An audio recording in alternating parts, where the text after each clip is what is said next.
Hello friends, my name is Kajal और आप सभी का स्वागत है मेरे चैनल पर। और फ्रेंड्स, आज की इस वीडियो में हम डिस्कस करने वाले हैं यूपीडीएलएड सेकंड सेमेस्टर सब्जेक्ट इंग्लिश। ठीक, और देखिए फ्रेंड्स, आप सभी को मैं बता दूं कि हम ये आज पवन सीरीज का पहला फर्स्ट क्लास है। शॉर्ट क्वेश्चन आज के इस वीडियो में हम डिस्कस करने वाले हैं। तो चलिए फ्रेंड्स, शुरू करते हैं। वीडियो को लाइक कर दीजिए और अपने फ्रेंड्स मित्रों को भी शेयर कर दीजिए। ठीक, और सबसे ज़्यादा जो फोकस करना है वो आप सभी को इंग्लिश में ही फोकस करना है, क्योंकि हिंदी में मैं बता तो दूंगी लेकिन याद करना होगा आपको इंग्लिश में ही। ठीक है, तो ज़्यादातर आपको फोकस जो करना है वो इंग्लिश में करना है। तो चलिए फ्रेंड्स, शुरू करते हैं। वीडियो को लाइक कर दीजिए और अपने फ्रेंड्स मित्रों को भी शेयर कर दीजिए। और चैनल पर पहली बार विजिट कर रहे हो तो चैनल को सब्सक्राइब भी कर सकते हो, क्योंकि हम यूपीडीएलएड से रिलेटेड सारी इन्फॉर्मेशन पर जितनी भी क्लासेस है इस चैनल के माध्यम से आप सभी को प्रोवाइड करते हैं। तो चलिए फ्रेंड्स, शुरू करते हैं। जिसमें सबसे पहला जो प्रश्न है कि explain the specific aims of teaching English at school level. यहाँ पे ये पूछ रहा है कि जो स्कूल स्तर पर अंग्रेजी पढ़ाने के विशिष्ट उद्देश्य क्या है। ठीक है, आप देख सकते हो स्पेसिफिक मतलब होता है विशिष्ट और एम्स मतलब होता है उद्देश्य। यानी explain the specific aims of teaching English at school level, यानी स्कूल स्तर पर अंग्रेजी पढ़ाने के विशिष्ट उद्देश्य क्या है, या आप स्पष्ट करें, एक्सप्लेन करें। इसका जो आंसर हो जाएगा, according to Thomson and Wyatt there are 4 specific aims of teaching English are: first, to understand spoken English; second, to speak English; third, to understand written English। ठीक है, तो ये कुछ उद्देश्य होते हैं। आपका रीडिंग भी हो जाता है कि आप किस तरीके से बहुत ही आसानी से समझ लें। देन आप सभी को बहुत ही आसानी से समझ में आ गया होगा। यहाँ पे कह रहा है कि थॉमसन और व्याट भी पढ़ सकते हो। व्याट के अनुसार अंग्रेजी सीखने के 4 विशिष्ट स्पेसिफिक एम्स है, जिसमें फर्स्ट जो हो जाता है वो हो जाता है जो भी आप मतलब इंग्लिश बोल रहे हो उसको समझना, to understand spoken English, to speak English अंग्रेजी बोलने के लिए, एंड थर्ड जो पॉइंट कहता है टू अंडरस्टैंड रिटन इंग्लिश, यानी लिखित अंग्रेजी को समझने के लिए। क्लियर, ये फर्स्ट क्वेश्चन बहुत ही महत्वपूर्ण है और आई थिंक बहुत ही आसानी के साथ इंग्लिश में भी याद हो जाएगा। Explain the specific aims of teaching English at school level. Then answer जो हो जाएगा, according to Thomson and Wyatt there are 4 specific aims of teaching English are: first, to understand spoken English; second, to speak English; third, to understand written English। Clear? Second question जो बोल रहा है कि right the one principle of language learning in teaching English. Answer जो हो जाएगा, principle of oral approach the language teaching. यहाँ पे सबसे पहले क्वेश्चन का मीन्स क्या कह रहा है, ये पहले आप देख सकते हो। कह रहे हैं right the one principle of language learning in teaching English, यानी जो आपका टीचिंग इंग्लिश है। ठीक है, टीचिंग इंग्लिश में लैंग्वेज लर्निंग यानी जो भाषा आप सीख रहे हो उसका एक सिद्धांत क्या है। Right the one principle of language learning in teaching English. Answer हो जाएगा principle of oral approach the language teaching, यानी मौखिक का सिद्धांत। यानी आप कह सकते हो principle of oral approach the language teaching, यानी जो ओरल अप्रोच है ये क्या है, लैंग्वेज लर्निंग या लैंग्वेज टीचिंग का क्या है, एक सिद्धांत है। क्लियर। थर्ड प्रश्न है कि explain the methods of teaching reading. सबसे पहले क्वेश्चन क्या कह रहा है कि explain the methods of teaching reading, यानी टीचिंग रीडिंग के क्या मेथड है, क्या तरीके हैं, स्पष्ट करें। तो देखिए friends, there are following methods of teaching reading: the alphabet method, the phonic methods, look and say methods, the sentence method. English में ही फोकस करना है। तो अगर क्वेश्चन पूछे explain the methods of teaching reading, answer लिखिएगा there are following methods of teaching reading. Option यानी पहला जो the alphabet methods, second the phonic method, third look and say method, और जो आपका यहाँ पे फोर्थ जो हो जाएगा वो हो जाएगा द सेंटेंस मेथड। यानी यहाँ पे वर्णमाला विधि यानी अल्फाबेट मेथड यानी वर्णमाला विधि, द फोनिक मेथड यानी आप कह सकते हो ध्वनि विधि, लुक एंड से मेथड यानी देखो और कहो विधि, द सेंटेंस विधि यानी आप कह सकते हो द यानी वाक्य विधि। तो ये क्या है, मेथड्स यानी टीचिंग रीडिंग के तरीके हैं। अगला जो प्रश्न है कि व्हाट इज स्टोरी मेथड, यानी यहाँ पे कह रहा है कि स्टोरी मेथड क्या है, what is story method. In this method, a simple story is taken, which is interesting in dealing with connected with the child everyday life। बहुत ही अच्छा, जैसे कि फ्रेंड्स हमने हिंदी में देखा था कि कहानी क्या होता है, इसका महत्व क्या होता है, कहानी में रुचि क्यों आती है, इसके क्या कारण है। तो फ्रेंड्स हमने आप सभी के साथ डिस्कस भी किया था, कहानी जो होता है उसमें रुचि इसलिए आती है क्योंकि वो एक व्यक्ति के जीवन से संबंधित होता है और उसमें जो कुछ भी बताया जाता है पूरा सजीव मतलब कि जिस तरीके से जीवन लोग व्यक्ति जीते हैं उसी प्रकार से उससे रिलेट करके कनेक्ट करके बताया जाता है। सेम इंग्लिश में वही इंग्लिश में लिखा है, इन this method a simple story is taken. यानी आप कह सकते हो कि जो भी कहानी है वो एक सरल कहानी, एक सिंपल कहानी ली जाती है, which is interesting in dealing with connected with the child. यानी जो कुछ भी कहानी होना चाहिए वो बहुत ही इंटरेस्टिंग यानी रुचिकर होना चाहिए, ठीक है। Dealing with connected with the child everyday life, यानी जो बच्चों के रोजमर्रा के जीवन से जुड़ी हुई है, यानी उनके लाइफ से इस तरीके से वो डेली अपना जो डेली रूटीन होता है वो किस तरीके से जीते हैं उसी पे आधारित होना चाहिए स्टोरी भी। अगला जो प्रश्न है बहुत ही महत्वपूर्ण है, इसको आप बहुत ही अच्छे ढंग से याद कर लीजिएगा। जो आपका प्रश्न कह रहा है define the definition of approach, यानी जो अप्रोच है, अप्रोच का मतलब क्या होता है, दृष्टिकोण। यानी अप्रोच की परिभाषा क्या है, इसको डिफाइन कीजिए या इसको परिभाषित कीजिए। चलिए इसके बारे में हम जानते हैं अप्रोच क्या है। सबसे पहले जानते हैं एंथोनी के शब्दों में। Anthony defines approach is this words, यानी जो एंथोनी है या आप कह सकते हो इन्होंने ये स्टेटमेंट दिया है और हो सकता है कि आपके एग्जाम में बहुविकल्पीय प्रश्न में पूछ दे कि ये स्टेटमेंट किसका है, तो आप इसको याद कर लीजिएगा।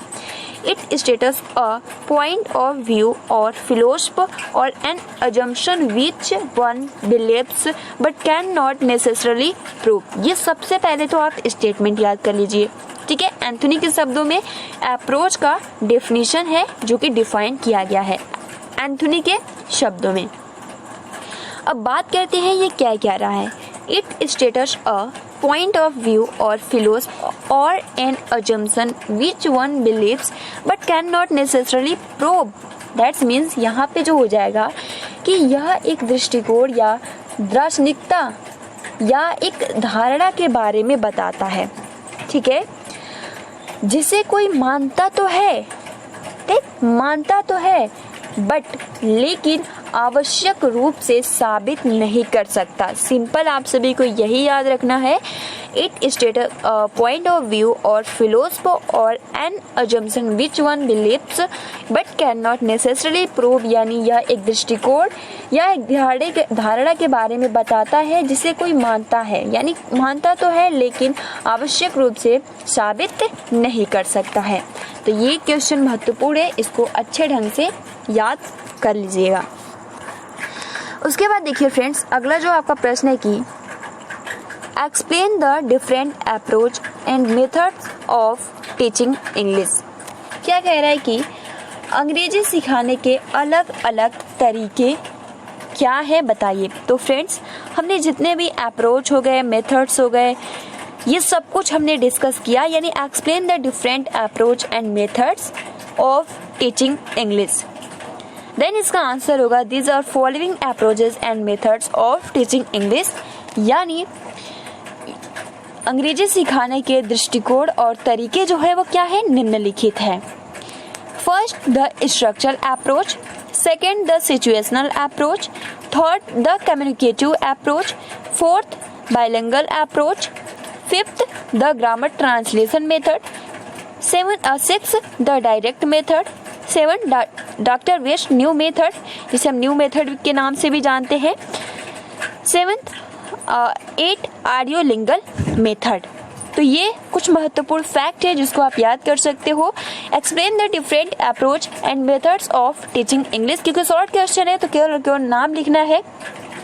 देन आप लिख सकते हो this are following approaches and methods of teaching English. First the structural approach, ठीक है, संरचनात्मक दृष्टिकोण।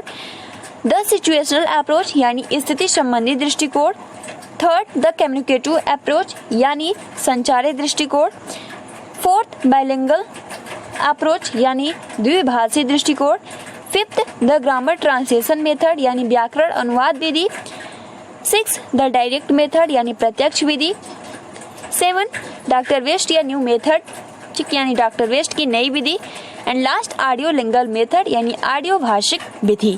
तो ये कुछ महत्वपूर्ण फैक्ट है जिसको आप बहुत ही इजीली तरीके से याद कर सकते हो, बहुत ज़्यादा टफ नहीं है। अब देखिए अगला जो आपका प्रश्न है कि what is grammar translation method, यानी बहुत ही मतलब आप कह सकते हो शॉर्टली में बहुत ही इजीली तरीके से आप याद कर सकते हो। What is grammar translation method? Answer जो हो जाएगा this method emphasizes the importance of reading and neglected training in speaking and listening। ये सबसे पहले तो आप ग्रामर ट्रांसलेशन मेथड का जो ये डिफिनीशन है आप इसको शॉर्ट में बहुत इजीली तरीके से याद कर सकते हो। This method emphasizes the importance of reading and neglects training in speaking and listening, यानी यह विधि पढ़ने को, यानी आप कह सकते हो जो ग्रामर ट्रांसलेशन मेथड होता है ये सबसे ज़्यादा जो फोकस किस पे करता है तो रीडिंग पे ही करता है, ठीक है, यानी इसका ही सबसे ज़्यादा महत्व देता है।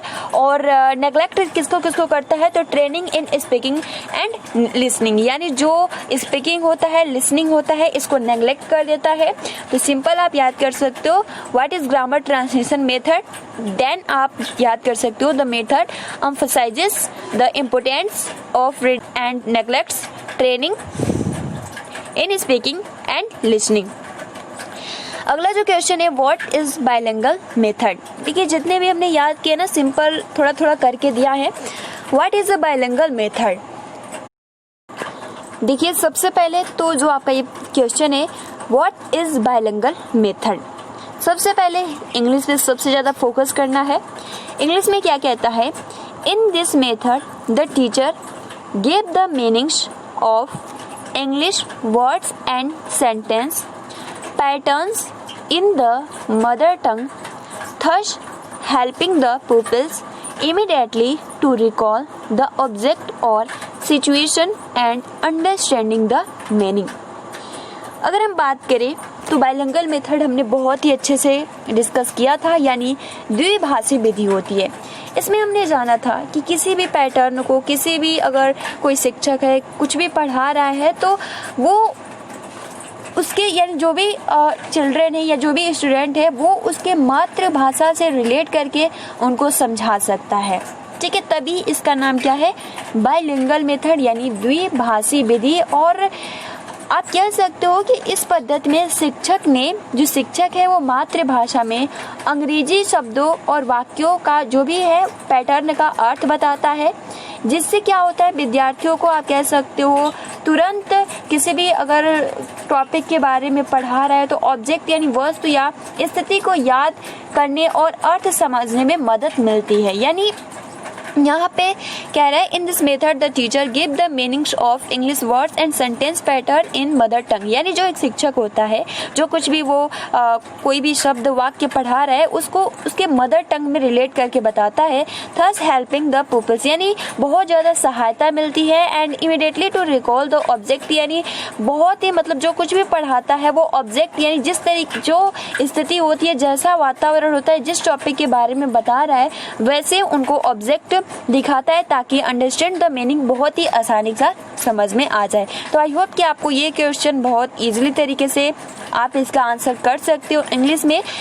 ठीक है, what is bilingual method? Then आप सभी का आंसर जो हो जाएगा, in this method the teacher give the meanings of English words and sentence pattern in the mother tongue, thus helping the pupils immediately to recall the object or situation and understand the meaning. प्रश्न है कि explain one merit of bilingual method, यानी bilingual method का एक merit बता दीजिए, एक गुण क्या है? देन इसका आंसर होगा bilingual method emphasis is on development of skills of language, listening, speaking, reading and writing. यानी जो आपका बाइलिंगुअल मेथड होता है वो किस पे ज़्यादा, सबसे ज़्यादा जो जोर emphasis is on development of skills of language, listening, speaking, reading and writing, यानी इन चारों पर ही जोर देता है। किस पे?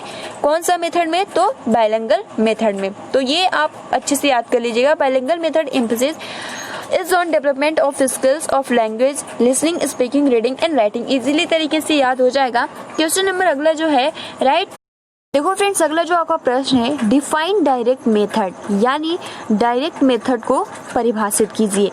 इसका आंसर जो हो जाता है, direct method is a method of teaching of foreign language specially a modern language through conversation, discussion and reading in the language itself without the use of the people's language, without translation and without the study of formal grammar।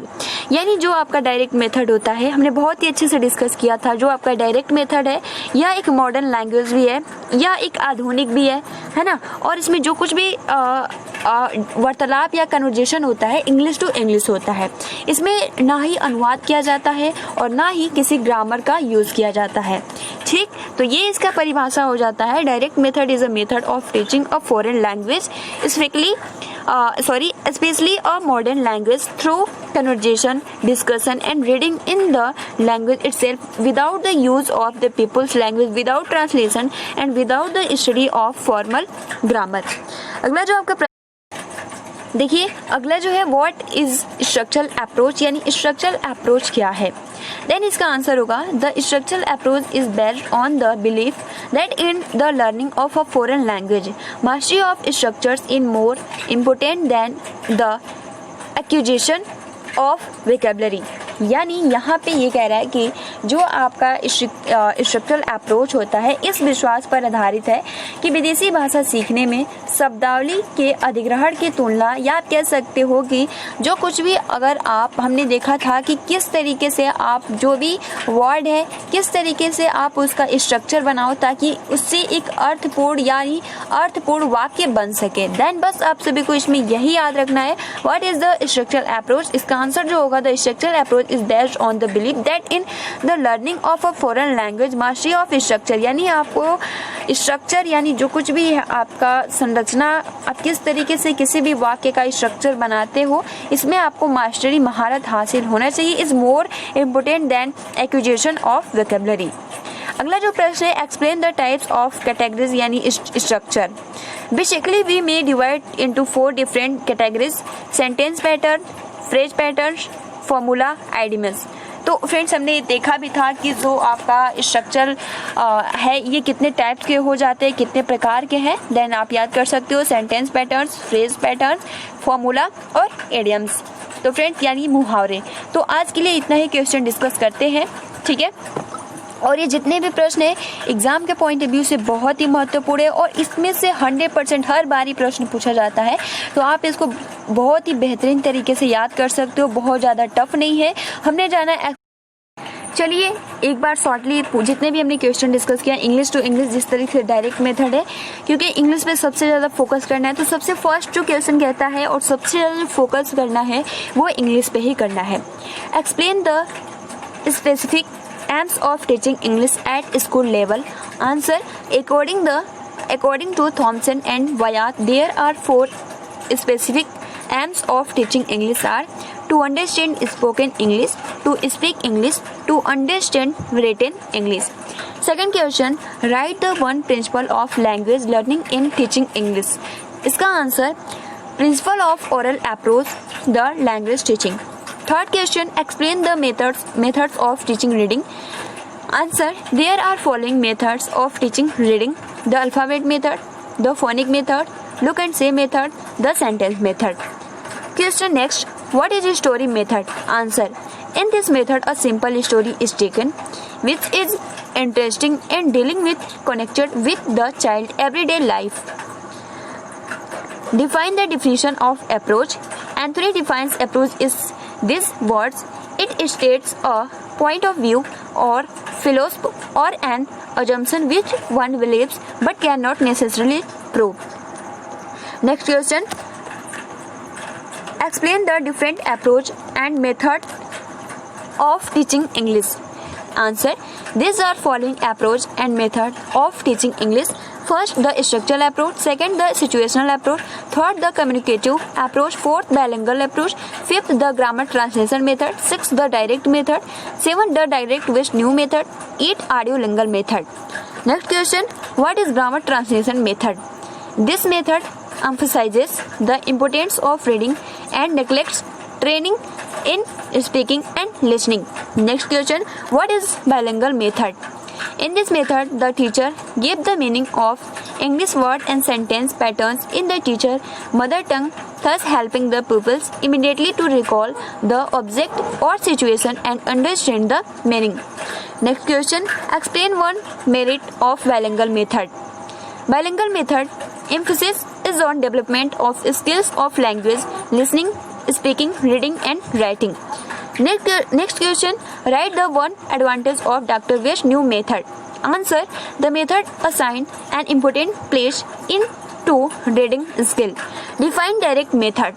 Direct method is a method of teaching a foreign language, especially a modern language, through conversation, discussion and reading in the language itself without the use of the people's language, without translation and without the study of formal grammar.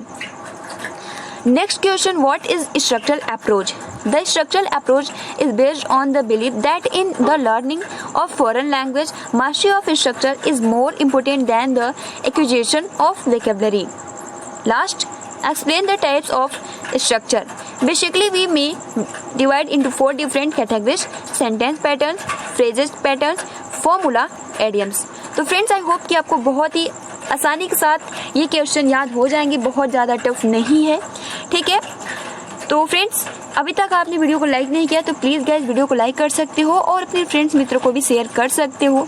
तो मिलते हैं 10 बजे वाली class में. आप अपना अच्छे से प्रिपरेशन करते रहिए और जितने भी क्वेश्चन है आप इसको अच्छे से नोट बना लीजिएगा. Thanks for watching. Take care and best of luck.